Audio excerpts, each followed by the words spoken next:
He was a failed artist, a homeless drifter, a nobody. And then, in just 14 years, he became the most powerful dictator in the world. This is how democracy died and how a monster was born, Adolf Hitler. In 1919, he was sleeping on park benches, painting postcards for spare change, rejected by art schools, ignored by society. By 1933, he was the leader of Germany. Millions cheered his name, followed him blindly. How? How does a nobody become a tyrant? The answer is darker than you think. Because Hitler didn't seize power, Germany gave it to him willingly. 1918, World War I ends. Germany loses. The Treaty of Versailles crushes them. Massive war reparations, territory taken away, economy destroyed, hyperinflation so bad, people burned money for heat because it was cheaper than buying firewood. A loaf of bread cost billions of marks. Life savings became worthless overnight. Germans were humiliated, angry, desperate. They wanted someone to blame, someone to save them. Enter Adolf Hitler. He joined a tiny political group, the German Workers' Party, just 54 members meeting in beer halls. But Hitler had something no one else did, a voice. He spoke with rage, passion. He blamed Jews for Germany's problems, blamed communists, blamed traitors, and people listened. Within a year, the party had 3,000 members. Hitler renamed it the National Socialist German Workers' Party, the Nazis. Hitler understood something terrifying. Fear and anger are more powerful than truth. He didn't offer solutions. He offered scapegoats. Germany didn't lose the war.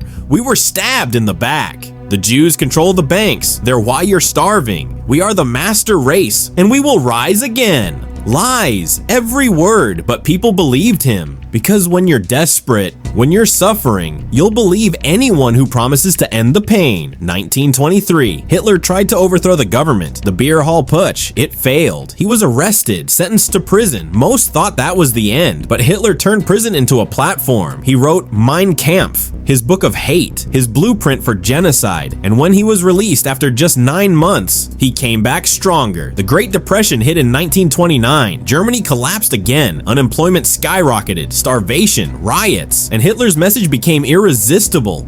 I will make Germany great again. 1932, the Nazi Party became the largest party in Germany, not through force, through votes. People elected them democratically. January 30th, 1933, Hitler was appointed chancellor, not by a coup, by politicians who thought they could control him. They were wrong. Within months, Hitler banned all other political parties, arrested opponents, burned books, shut down newspapers, and the German people. They cheered because Hitler gave them what they wanted: jobs, national pride, someone to hate. By 1934, Hitler declared himself Führer, absolute power, and millions of Germans raised their arms in salute. The scary part? This wasn't ancient history. This was less than 100 years ago. In a modern, educated, civilized nation, Hitler didn't take power. He was given it by a democracy that destroyed itself, a desperate nation, a charismatic liar, and millions who chose fear over freedom. The lesson: tyranny doesn't start with tanks and guns. It starts with words, lies, scapegoats, and people willing to believe them. History doesn't repeat itself, but it rhymes. And the scariest question is, could it happen again?